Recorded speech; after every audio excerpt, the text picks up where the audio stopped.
तमिलनाडु में इसी साल चुनाव होने वाले हैं और इससे पहले बीजेपी ने दक्षिण के इस मजबूत किले को अपने कब्जे में करने की तैयारी तेज कर दी है। तमिलनाडु में एनडीए को मजबूत करने के लिए बैठक हुई है, जिसमें डीएमके के खिलाफ पार्टियों को एकजुट करने की रणनीति पर मंथन किया गया। तमिलनाडु में एनडीए की सरकार बनने जा रही है। तमिलनाडु चुनाव के लिए बीजेपी ने बनाई रणनीति।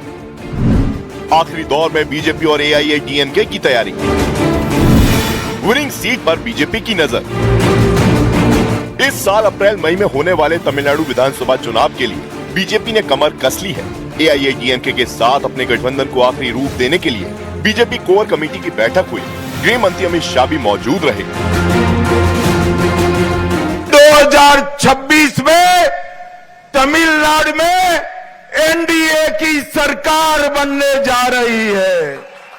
आने वाले चुनाव में भारतीय जनता पार्टी एआईएडीएमके के साथ हमारे और साथी दलों के साथ एक मजबूत गठबंधन कर कांग्रेस और डीएमके को अंतिम लड़ाई देने का काम करने वाली है। सूत्रों के मुताबिक बीजेपी कोर कमेटी की बैठक में तमिलनाडु की 234 विधानसभा सीटों में 120 पर चर्चा हुई। जानकारी मिली है कि तमिलनाडु विधानसभा चुनाव में बीजेपी का पूरा फोकस विनिंग सीटों पर है। सूत्र बता रहे हैं कि बीजेपी कोयम्बटूर की 2, कन्याकुमारी की 2, मदुरई की कुछ सीटें और चेन्नई की 3 से 4 सीटों पर उम्मीदवार उतारना चाहती है। इसके अलावा रामेश्वर रीजन की सीटों पर भी बीजेपी उम्मीदवारों को उतारने की तैयारी में है। सूत्रों के मुताबिक तमिलनाडु विधानसभा चुनाव के मद्देनजर जो कि बीजेपी और पन्नीरस्वामी गुट के बीच हो रहा है, उससे पहले यही कोशिश है कि पन्नीरसेल्वम गुट और दिनाकरन का गुट भी उनके साथ एनडीए में आ जाए। फिलहाल ये दोनों एनडीए के गुट में नहीं हैं।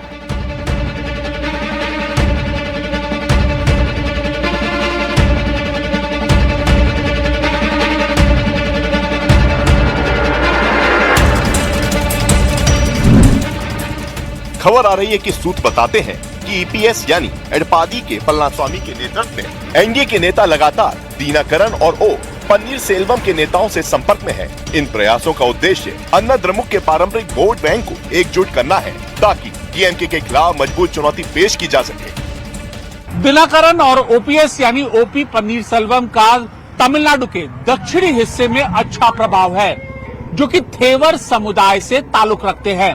अगर ये दोनों एनडीए के धड़े में आ जाते हैं तो तमिलनाडु के विधानसभा चुनाव में एनडीए की जो परिस्थिति है वह और ज्यादा अच्छी हो सकती है।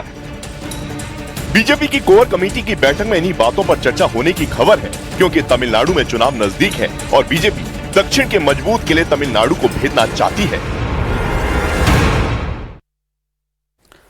तो तमिलनाडु में कांग्रेस के आक्रामक तेवर से डीएमके के साथ गठबंधन में दरार साफ दिखने लगी है। विधानसभा चुनाव से पहले दोनों दलों के बीच लंबे समय से चलते आ रहे गठबंधन की गांठ खुलती दिख रही है और कांग्रेस नेता मणिकम टेगोर ने तो सीएम स्टालिन से सीटों के साथ ही सत्ता में भी भागीदारी की मांग करनी शुरू कर दी है और साफ कह दिया है कि तमिलनाडु में बिना गठबंधन जीत मुमकिन नहीं है।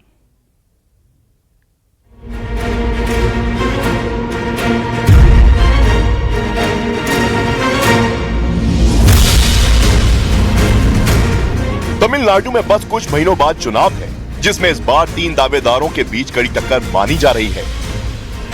एक तरफ सत्ताधारी कांग्रेस और डीएमके गठबंधन है, तो दूसरी तरफ एडीएमके और बीजेपी गठबंधन और तीसरी तरफ है एक्टर से नेता बने विजय की पार्टी टीवीके। माना जा रहा है कि इस बार टीवीके की वजह से वोट बढ़ सकता है। इसलिए मौका देखकर कांग्रेस ने चुनाव से पहले डीएमके पर सीटों को लेकर दबाव बनाना शुरू कर दिया है। राहुल गांधी के करीबी और संगठन महासचिव केसी वेणुगोपाल के सबसे करीबी सांसद मणिकम टेगोर ने सोशल मीडिया पर आईपीडीएस का एक डेटा शेयर करते हुए अपनी पार्टी की मंशा और सीधा संदेश सीएम स्टालिन तक पहुंचा दिया है। तमिल में किए गए इस ट्वीट में मणिकम टेगोर ने लिखा कि कौन किसे वोट देगा, ये आईपीडीएस डेटा हमें बताता है। तमिलनाडु में गठबंधन की पॉलिटिक्स सच्चाई है। हर पार्टी का अपना वोट सपोर्ट होता है। मुझे लगता है कि ये डेटा न सिर्फ कांग्रेस बल्कि दूसरी पार्टियों के नर्वस को भी पूरी तरह से नहीं दिखाता है, लेकिन तमिलनाडु में बिना गठबंधन के कोई नहीं जीत सकता। साथ ही अब सिर्फ पावर का समय नहीं है, पावर शेयरिंग पर बात करने का समय आ गया है। सिर्फ सीटों के शेयर का नहीं, पावर में हिस्सेदारी का समय है।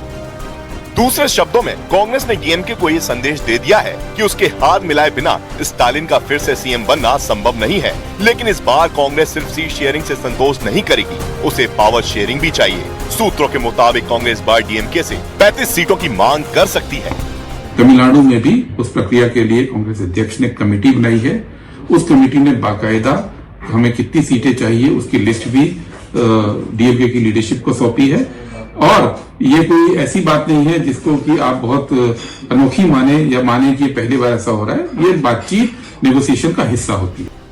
तमिलनाडु में डीएमके के साथ कांग्रेस की प्रेशर पॉलिटिक्स पहले से ही चल रही है। मणिकम टैगोर से पहले राहुल गांधी के करीबी प्रवीण चक्रवर्ती ने अभी 28 दिसंबर को स्टालिन पर सीधा निशाना साधा था। उन्होंने तमिलनाडु के वित्तीय घाटे और कर्ज की तुलना यूपी से करते हुए स्टालिन सरकार की आर्थिक नीतियों को कटघरे में खड़ा किया था। यही नहीं, प्रवीण ने एक्टर विजय से भी मुलाकात की थी ताकि सीट शेयरिंग के वक्त डीएमके के दिमाग में ये बात घूमती रहे कि अगर उसने कांग्रेस को मनचाही सीटें नहीं दी तो तमिलनाडु में गठबंधन की राजनीति का समीकरण बदलने में देर नहीं लगेगी। हालांकि कांग्रेस की इस प्रेशर पॉलिटिक्स से स्टालिन नाराज हो गए, जिन्हें मनाने के लिए खुद पी चिदम्बरम ने स्टालिन से मुलाकात की थी। यही नहीं, पी चिदम्बरम को अपनी ही पार्टी के नेता के बयान को गलत बताना पड़ा, जिसके लिए उन्होंने 1 जनवरी को लंबी चौड़ी पोस्ट करके प्रवीण चक्रवर्ती के उस बयान को गलत ठहराया था जिसमें उन्होंने तमिलनाडु के कर्ज का जिक्र किया था। कांग्रेस के कुछ नेताओं का तर्क है कि जब यूपीए केंद्र की सत्ता में थी तब डीएमके को सत्ता में हिस्सेदारी दी गई थी, लेकिन तमिलनाडु में डीएमके ने कांग्रेस के साथ सत्ता की पावर शेयरिंग नहीं की। इसलिए इस बार चुनाव से पहले ही कांग्रेस अपनी शर्तों पर डीएमके के साथ गठबंधन का मन बना चुकी है।